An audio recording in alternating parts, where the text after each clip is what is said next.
8 अप्रैल 2025 को मुख्यमंत्री डॉक्टर मोहन यादव की अध्यक्षता में मंत्रिपरिषद की बैठक मंगलवार सुबह 11:30 पर मंत्रालय में वंदे मातरम गायन के साथ आरंभ हुई। मंत्रिपरिषद में लिए गए महत्वपूर्ण निर्णयों की जानकारी उप मुख्यमंत्री राजेंद्र शुक्ल ने पत्रकारों को बिंदुवार दी।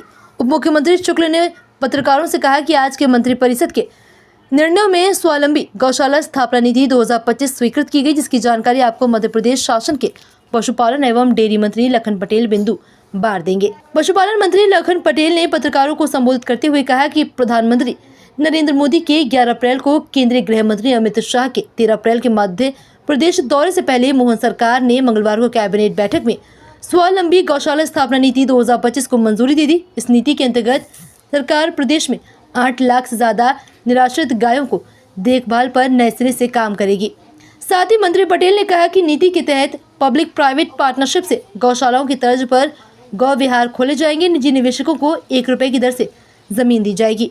पंचायतों में जमीन उपलब्ध होगी, सरकार सब्सिडी देगी। साथ ही कम दरों पर बिजली उपलब्ध करवाई जाएगी और यह रखी जाने वाली निराश्रित गायों पर प्रति गाय प्रतिदिन 40 रुपए दिए जाएंगे। पशुपालन मंत्री पटेल ने कहा कि बाबा साहेब भीमराव अम्बेडकर की जयंती से पहले मंत्रिपरिषद में पशुधन विकास योजना का नाम डॉक्टर अम्बेडकर के नाम पर रखने का महत्वपूर्ण निर्णय लिया गया है। पशुपालन मंत्री ने कहा कि एक अनुमान के मुताबिक प्रदेश में 1,87,00,000 गौवंश है। इनमें से 8,539 निराश्रित हैं। इनमें 2,190 गौशालाओं में रखा जाना है। प्रत्येक गाय पर 2025-26 में 40 रुपए के हिसाब से टोटल 606 करोड़ रुपए दिए जाएंगे। साथ ही 20 साल के लिए जमीन दी जाएगी, जिसकी एजेंसी गौ संवर्धन बोर्ड होगा एवं नस्ल सुधार कार्यक्रम के साथ 8 दिन में जैविक खाद भी तैयार होगी। डॉक्टर अम्बेडकर पशुपालन विकास योजना के तहत किसानों को विभिन्न गतिविधियों के लिए 0% ब्याज दर पर क्रेडिट कार्ड उपलब्ध कराए जाने पर भी निर्णय महत्वपूर्ण रहा। आज की कैबिनेट गौ माता को समर्पित रही है। 3 महत्वपूर्ण फैसले हुए हैं, 20 रुपये से 40 रुपये और PPP मोड में वृहद गौवंश वन विहार बनाना और तीसरा अम्बेडकर पशुपालन विकास योजना की निरंतरता को बनाए रखना। इसके लिए लखन पटेल जी हमारे माननीय मंत्री जी पशुपालन मंत्री हैं, मैं उनको बधाई भी देता हूं और वो आपको इसके बारे में और थोड़ा विस्तार से बताएंगे। मित्रों, मैं आज की कैबिनेट में माननीय मुख्यमंत्री जी को बहुत बहुत धन्यवाद करना चाहता हूं कि आज की कैबिनेट और मेरे कैबिनेट के सभी साथियों को भी बहुत बहुत धन्यवाद करना चाहता हूं कि आज की कैबिनेट गौ माता के और दुग्ध उत्पादन के नाम पर रही। इसमें 2 बहुत महत्वपूर्ण फैसले, जैसे 20 से 40 रुपये वाला बताया आपको माननीय मुख्यमंत्री जी ने, वो फैसला, और जो स्वावलंबी गौशालाएं हम बनाने जा रहे हैं। जो हमारे प्रदेश की आज सबसे बड़ी समस्या है, निराश्रित गौवंश जो सड़कों पर रहता है, वो सड़कों से कैसे हटे, जो मैं बार बार पहले भी आप लोगों से कई बार चर्चा कर चुका हूँ इस विषय में। आज वो बात धरातल पर आ गई और कैबिनेट से वो हमारा प्रस्ताव पारित हो गया, जिसमें कि हम 5,000 मिनिमम, उससे लेकर 10,000, 15,000, 20,000 गौवंश को रखने के लिए हम PP मॉडल तैयार कर रहे हैं, जिसमें जो भी बिडर आएगा, जो भी इन्वेस्टर आएगा, वो उसमें CNG का भी उत्पादन कर सकेगा, सोलर लगाकर बिजली भी उत्पादित कर सकेगा। यानी कुल मिला के अगर हम कहें कि इसको स्वावलंबी बनाना और धीरे धीरे जो हम अभी 40 रुपया 20 से 40 जो किया है वो हम देंगे, तो उससे हम पूछेंगे कितने दिन तक आप लोगे उसको। जब जैसे वो स्वावलंबी हो जाए, क्योंकि उसको बनाने में लगभग हमने जो समय दिया वो 3 साल का दिया है, लेकिन जो अच्छे लोग, ज़्यादा इंटरेस्ट वाले लोग होंगे, वो 1.5 साल, 1.5 साल में इसको बनाकर तैयार कर लेंगे। तो मुझे लगता है ये आज का सबसे बड़ा फैसला है और गौ माता के लिए सबसे बड़ी सुविधा का फैसला होगा। और मुझे कहते हुए खुशी है कि इस साल अभी हम बहुत जल्दी इसका डॉक्यूमेंट निकाल करेंगे और प्रयास ये होगा कि कम से कम 5-7 जगह, 8 जगह ये साल शुरू हो और इसको हम हर जिले तक ले जाएंगे, जिसमें कि हर जिले में 10,000, 15,000 गौवंश जब उसमें जाएगा तो कोई भी गौवंश मध्य प्रदेश में आपको नज़र नहीं आएगा। इसमें 1 साल, 1.5 साल का समय लगेगा, क्योंकि बड़ा काम है और पूरा इन्वेस्टमेंट करना, उसको पूरा फेंसिंग करना, सब कुछ सेट बनाना, ये थोड़ा सा बड़ा काम है, इसलिए समय लगेगा। लेकिन मुझे आज खुशी है कि ये काम हम नीचे तक लेकर के आ पाए। दूसरा एक और बहुत महत्वपूर्ण फैसला हुआ है जो माननीय मुख्यमंत्री जी ने बताया कि हमारी जो पुरानी 8 योजनाएं चल रही थी उनको निरंतरता दी और उसके साथ साथ उसमें एक योजना और जोड़ी गई, जिसमें कि 25 गाय या भैंस दुधारू इकाई 25 गाय या भैंस की एक इकाई बनेगी, जिसकी लागत लगभग 42 लाख रुपए होगी। और वो 42 लाख रुपए में अन्य सभी को 25% अनुदान दिया जाएगा और SC और ST वर्ग के जो लोग इसमें लेंगे उनको 33% का अनुदान दिया जाएगा। साथ ही उसमें सबसे बड़ी बात इसके अंदर एक है कि एक आदमी 8 यूनिट यानी 25 की एक यूनिट को 8 यूनिट भी एक आदमी ले सकेगा, जिससे लगभग 200 गाय या 200 भैंस वो एक साथ अपने उससे उत्पादन शुरू करेगा।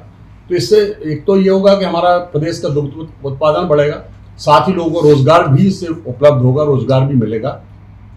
और ये बहुत महत्वाकांक्षी योजना है। इसका जैसे आदरणीय मुख्यमंत्री जी कैबिनेट में तय हुआ कि इसका नाम डॉक्टर भीमराव अंबेडकर दुग्ध उत्पादन योजना इसका नाम रखा जाए, तो वो भी हम करने जा रहे हैं।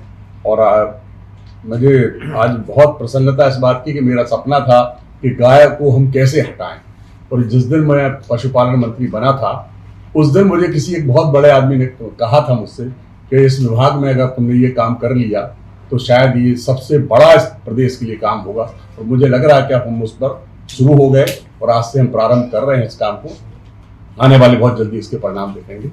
आप सब गौवंश की भी रक्षा होगी, खेती की भी रक्षा होगी, दोनों चीजें होंगी। उससे हम जो जैविक खेती की बात करते हैं, अभी तक बात खाद की उपलब्धता नहीं हो पाती, तो अभी एक नई तकनीक आई है जिसमें कि इसकी जब हम इसमें गोबर गैस लगाएंगे, CNG निकालेंगे, तो जो इसकी सलरी निकलेगी उससे हम खाद बनाते हैं। अभी तो कम से कम 50 दिन लगते हैं उसको खाद बनने में, और उसमें जो नाइट्रोजन, फास्फोरस और पोटास की मात्रा होती है वो मात्र 2.5% से 3% होती है। 1% पोटास होता है और 1% फास्फोरस होता है। नई तकनीक से हम इस खाद को 8 दिन में से 10 दिन में डेवलप कर लेंगे और उसमें कुछ चीज मिक्स करके, और उसमें जो नाइट्रोजन, फास्फोरस, पोटास की मात्रा वो 4 से 5 गुना हो जाएगी। यानी अगर हम उसको ये कहें कि हम जो केमिकल फर्टिलाइजर हम यूज करते हैं आज, उसको हम ये उपलब्ध करा करके उसको धीरे धीरे हम समाप्ति को ले जाएंगे। और जैविक खेती का बढ़ावा का जो हमारा सपना है, सरकार का जो मानना है, वो सबसे अच्छे तरीके से इसी कारण से हो सकेगी क्योंकि जब हमारी सारे हर जिले में गौशालाएं बनेगी तो लाखों गाय उसके अंदर रहेगी, तो निश्चित रूप से हमारे पास खाद की उपलब्धता होगी। और इसकी सबसे एक महत्वपूर्ण हिस्सा है हमारा नस्ल सुधार का।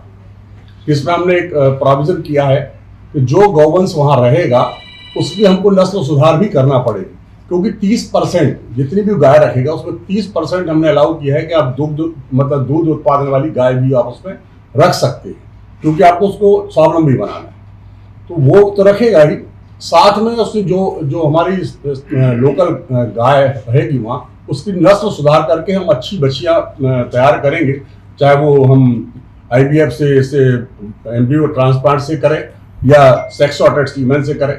उसको करके हम आने वाले 5-6 सालों में आपको जो भी हमारे यहाँ का बछिया होगी या जो भी उससे पैदा होगी वो निश्चित रूप से अच्छी नस्ल, देशी नस्ल की होगी। उसको हम HF और उस पर नहीं जाएंगे। हम अपनी जो हमारी देसी नस्ल है, साहिवाल है, गिर है, कैनकथा है, जो लोकल है, उन सबको हम डेवलप करेंगे और उससे आने वाले 4-5 वर्षों में आपको हमारे पूरे प्रदेश के अंदर बहुत अच्छी नस्ल की गाय उपलब्ध होगी। जो हमारी सांची है उसको वो लोग संचालित भी करेंगे और जो मार्गदर्शन भी देंगे, उसको और बेहतर कैसे तरीके से किया जा सकता, उसी सिलसिले में माननीय अमित शाह जी आ रहे हैं। साथ ही सहकारिता का एक बड़ा सम्मेलन होने वाला, उसका समीक्षा होने वाली है, क्योंकि सहकारिता को हम नीचे तक, हमारी सरकार और माननीय अमित शाह जी उसको नीचे तक ले जाना चाहते हैं, क्योंकि जब तक मल्टी नहीं करेंगे हम उसको पैक्स की मजबूती होगी तो नीचे तक जाएगी, किसानों तक जाएगी। इसलिए हम पैक्स को मजबूत करने के लिए उसके लिए समीक्षा भी करेंगे। सहकारिता जब क्या करेंगे आप जी 8 साल से तो